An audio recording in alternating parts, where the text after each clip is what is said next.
Shalom, shalom. Aujourd'hui, nous allons partager sur un thème. Donc, le thème, ça va être avant et après le baptême. Voilà. Donc, avant et après le baptême. Dieu m'a encore mis à cœur de parler de ce thème parce que j'ai compris que c'est vraiment important que les uns et les autres, alors que nous, on puisse comprendre euh, euh, c'est quoi le baptême. Donc, ça veut dire que comment faire pour être baptisé et une fois baptisé, voilà, qu'est-ce qu'il faut faire? Voilà, pour cela, on va lire juste un seul verset, dans ça va être notre verset de base, donc ça va être Romains 6, on va lire à partir du verset 3 jusqu'à 18. Donc je vais lire que Jésus-Christ sanctifie puissamment sa parole. Donc Romains 6, verset 3 jusqu'à 18. Ignorez-vous que nous tous qui avons été baptisés en Jésus-Christ, c'est en sa mort que nous avons été baptisés. Nous avons donc été ensevelis avec lui par le baptême en sa mort, afin que comme Christ est ressuscité des morts par la gloire du Père, de même nous aussi marchons en nouveauté de vie. En effet, si nous sommes devenus une même plante avec lui par la conformité à sa mort, nous le serons aussi par la conformité à sa résurrection. Sachant que notre vieil homme a été crucifié avec lui, afin que le corps du péché fût détruit, pour que nous ne soyons plus esclaves du péché. Car celui qui est mort est libre du péché. Voilà, on va faire une pause là et après on va continuer. Voilà, ici, j'aimerais juste nous exhorter dans le sens que avant le baptême, ça veut dire que un frère ou une sœur euh, prend la décision de, de vivre une vie chrétienne. Ou parfois, il y a des frères ou des sœurs qui veulent d'abord contempler ou bien euh, examiner un peu ou découvrir, voilà, découvrir la vie chrétienne. Donc souvent, ce qu'ils font, en fait, c'est quoi? En fait, le frère comme la sœur, hein. Donc en fait, ils intègrent des groupes chrétiens ou même, voilà, ils intègrent, en fait, ils se rapprochent, voilà, des chrétiens, soit à l'école, soit voilà au travail, soit dans les rassemblements ou dans les colloques. Et à ce moment-là, donc en fait, ils découvrent un peu cette vie chrétienne, comment les chrétiens vivent hein, leur vie chrétienne, comment ils se comportent, voilà, de manière à mieux comprendre cette religion pour ensuite adhérer. Voilà, souvent c'est soit comme ça ou soit voilà donc ils prennent eux-mêmes aussi leur décision de voilà, de devenir chrétien ou chrétienne. Voilà, souvent c'est ça. Donc, ils regardent comment vivent les chrétiens, comment ils sont, et à ce moment-là, ils prennent la décision de se faire baptiser pour devenir chrétien. Parce qu'effectivement, pour devenir chrétien, effectivement, on est obligé de passer par le baptême. Et le baptême, on sait tout ce que c'est. C'est l'acte de foi hein, qui fait que nous passons de l'étape du païen, enfin l'étape où on vivait hein, notre vie normalement, sans, voilà, on va dire, on menait une vie euh, où on manifestait le mal. Voilà, parce que de toute façon, un chrétien, c'est celui-là qui ne manifeste plus le mal, mais le bien. Puisqu'en fait, dans le monde, quand on vit sans, enfin, quand on vivait à l'époque dans le monde, on vivait, mais on manifestait le mal. C'est quoi le mal? C'est-à-dire que le fait d'insulter, le fait de mal parler à une personne, le fait de, voilà, de se comporter méchamment à l'égard de notre prochain. Le prochain, c'est qui? Ça va être mon père, ma mère, mes amis, voilà, mes copines, voilà. C'est ça. Et à ce moment-là, on prend la décision de ne pas vivre cette vie-là, parce qu'on se rend compte que rien ne marche, on devient difficile, méchant, voilà, on veut plus ça. Donc à ce moment-là, les frères ou sœurs, qu'est-ce qu'ils font d'habitude euh, Du coup, ils veulent maintenant maîtriser un peu, enfin, intégrer un peu ce milieu chrétien pour voir un peu comment ça se passe, pour changer leur vie et vivre en fait une vie chrétienne. Voilà. Et pour cela, euh, une fois que, voilà, ils prennent les décisions, ils disent, voilà, non, écoutez, bon, je préfère maintenant changer une vie et puis vraiment vivre une vie de simplicité, voilà, une vie où je recherche à tout moment la paix avec tous, une vie où je manifeste uniquement le bien, une vie où je fais tout, dans la prière bien sûr, avec l'aide du Saint-Esprit, à me débarrasser du mal. Donc tout ce que je fais, dans mes langages, voilà, dans tout ce que je pense, voilà, débarrasser du mal. Et à ce moment-là, Dieu nous dit qu'il y a le baptême. Donc, le baptême, ce qu'on va voir, le baptême, c'est vrai, il y a le baptême hein, par immersion d'eau, hein, où voilà, on rentre. Voilà. Donc moi, j'aimerais plus parler sur le baptême euh, au niveau du comportement, au niveau du... Voilà. De toute façon, je vais aborder tout ça, hein, le baptême au niveau d'eau, et aussi, surtout au niveau du comportement, parce qu'on sait tous que quand on prend la décision maintenant de devenir chrétienne ou de devenir chrétien, et à ce moment-là, il y a le baptême. Dieu nous dit que nous sommes morts euh, par nos... Hein, comme Christ est mort, nous sommes aussi morts. Et à ce moment-là, ça veut dire que tout ce que nous faisons avant, tout ce qu'on faisait avant, c'est-à-dire que le mal, chamaille, calomnie, la médisance, c'est-à-dire parler en mal d'un frère ou d'une sœur derrière son dos, voilà. Tout ça, toutes ces difficultés-là où mal parler à une personne, voilà. Donc, on doit définir. Dieu dit que nous devons aussi l'abandonner. Parce que la Bible dit quoi? La Bible dit que, pardon, ignorez-vous, frères, ignorez-vous que nous tous, qui avons été baptisés en Jésus-Christ, donc on prend la décision de maintenant d'être baptisés, passer aux autres baptêmes, on dit voilà, donc je veux maintenant me débarrasser de la vie que je menais avant parce que je sens que c'est une vie qui était sale, c'est une vie vraiment que je ne tiens plus parce que voilà, rien ne marche, je suis devenu colérique, voilà, je veux pas cette vie-là. Je veux une vie de simplicité, une vie de joie, une vie où, voilà, de bonheur. Voilà, c'est là où il dit, ignorez-vous que nous tous qui avons été baptisés en Jésus-Christ, c'est en sa mort que nous avons été baptisés.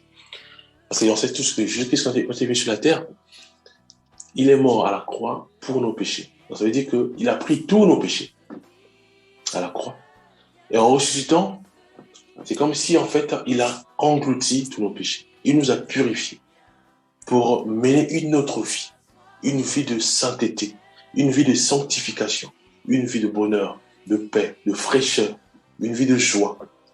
C'est ça, cette vie que nous cherchons. Une vie où nous recherchons la paix avec tous. Une vie où nous prions. Une vie où nous parlons avec nos collègues, avec nos ennemis, dans la joie, dans la paix, sans qu'il y ait chamaille. Une vie, voilà, où on aide nos parents, nos grands-parents.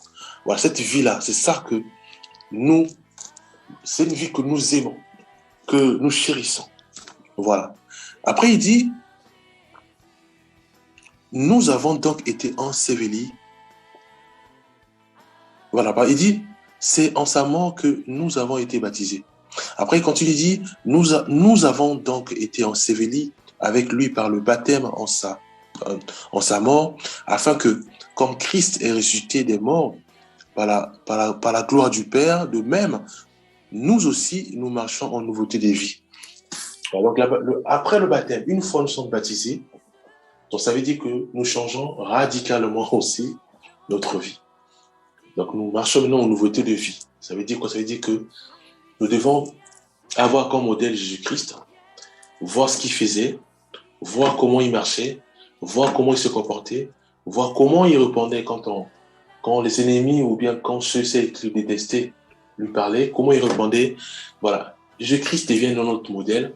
Jésus-Christ devient maintenant le modèle à suivre pour répliquer tout ce qu'il faisait dans notre vie. Voilà. Donc, on devient une nouvelle créature. On devient maintenant dans la simplicité. On ne force plus. Ça veut dire que on prie. Si on sent que voilà, donc l'amour ne vient toujours pas, on prie maintenant, Seigneur, je viens de passer sur le baptême, je viens d'être baptisé, aujourd'hui je suis devenu chrétien, aujourd'hui je suis devenu chrétienne, maintenant j'ai toujours cette haine qui monte en moi, j'ai toujours ce vide qui est en moi, aide-moi maintenant à manifester ta vie. Aide-moi maintenant à lire constamment ta Bible pour m'inspirer de Jésus-Christ, pour m'inspirer. On a prié constamment.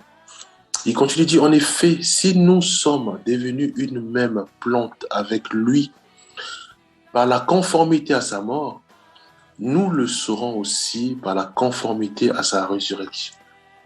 Donc là, Dieu nous dit de nous attacher pleinement à Jésus-Christ.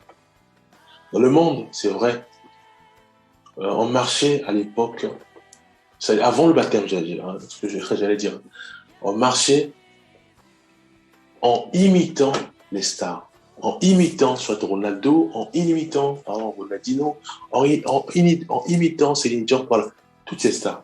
Ça, c'était avant le baptême. Donc maintenant, une fois passé aux eaux du baptême, à ce moment-là, Dieu nous dit de marcher en nouveauté de vie. Donc, notre star, voilà, c'est uniquement Jésus-Christ. Nous devons maintenant nous approprier de Jésus-Christ. Ici, il dit maintenant que nous devons marcher en conformité avec la vie de Jésus-Christ, à sa résurrection. Nous devons être en Jésus-Christ, tout faire, dans la prière bien sûr, avec l'aide de cet esprit, marcher en nouveauté de vie. C'est ça la vie chrétienne. La vie chrétienne, c'est quoi? Une fois après le baptême, nous devons maintenant prier pour que Dieu nous aide à imiter complètement Jésus-Christ, à demeurer vraiment dans la fidélité en méditant la Bible. C'est quoi méditer la Bible? Prier, lire la Bible et se poser la question. Est-ce que je fais ce qui est écrit dans la Bible? Est-ce que je vis ce que je viens de lire? C'est ça, méditer la Bible. Donc, c'est ça la vie chrétienne. Donc, lire la Bible, prier, véhiculer la joie, véhiculer l'amour tout autour de nous.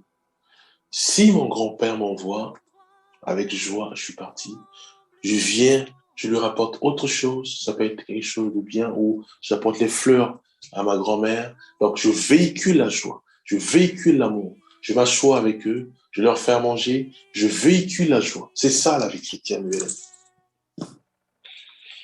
Voilà, sachant que notre vieil homme a été crucifié avec lui, afin que le corps du péché fût détruit, pour que nous ne soyons plus esclaves du péché.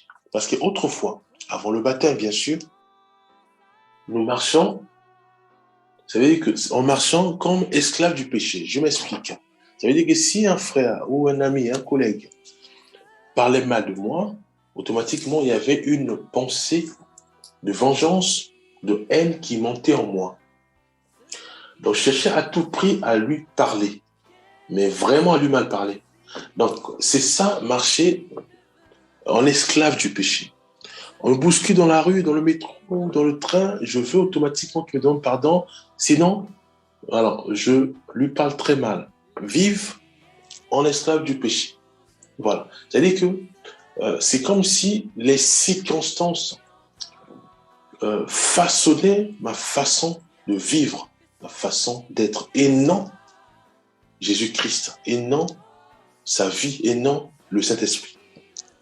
Alors là, il dit que une fois passé aux autres baptêmes, à ce moment-là, une fois qu'on prend la décision de vivre la vie chrétienne, à ce moment-là, tous ces comportements-là sont aussi détruits.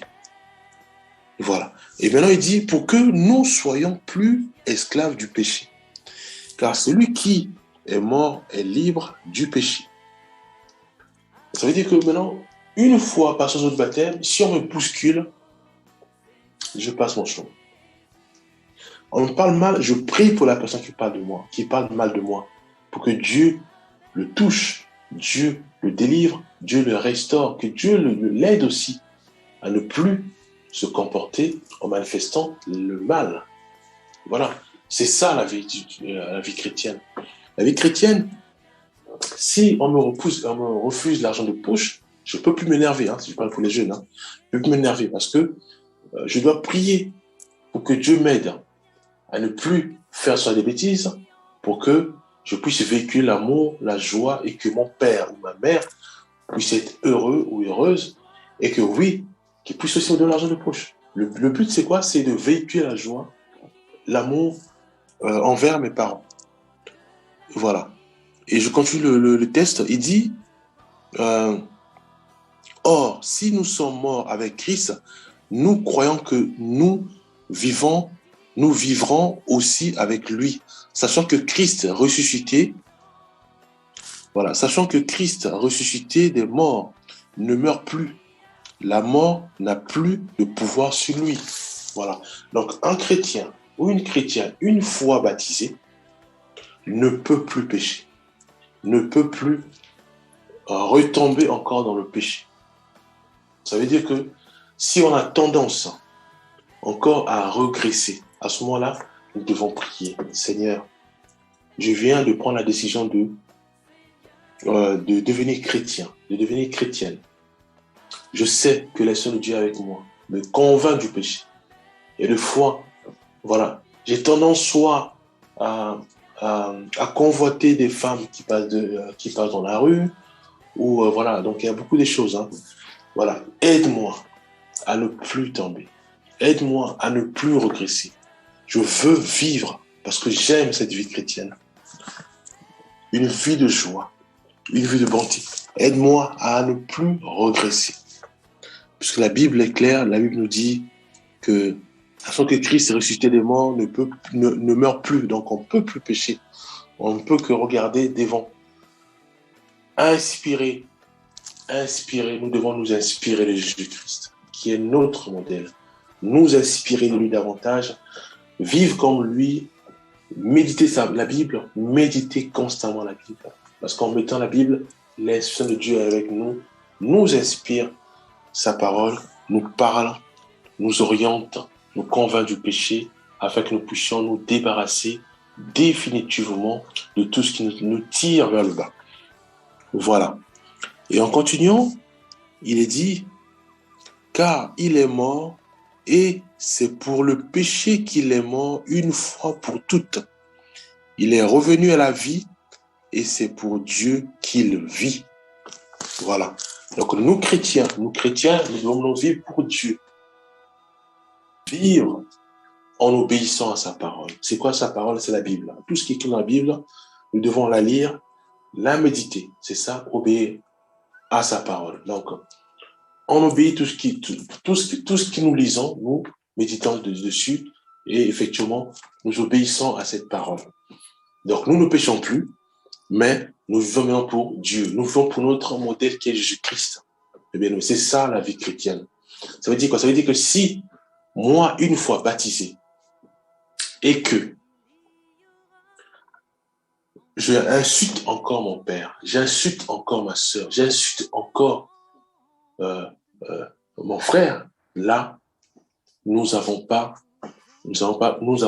prié, nous n'avons pas, voilà, nous devons nous repentir et demander pardon et que Dieu nous aide à crucifier littéralement le péché pour s'approprier de la vie de Jésus-Christ et de marcher en nouveauté de vie à l'image de Jésus-Christ. Bien-aimé. Voilà, nous devons vraiment nous inspirer de Jésus-Christ. Seul lui qui est notre modèle. Voilà, bien-aimé.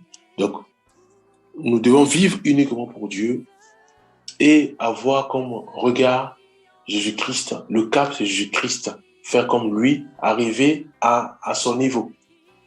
Voilà, nous allons continuer la lecture. Ainsi, vous-même, regardez-vous comme mort au péché et comme vivant pour Dieu en Jésus-Christ.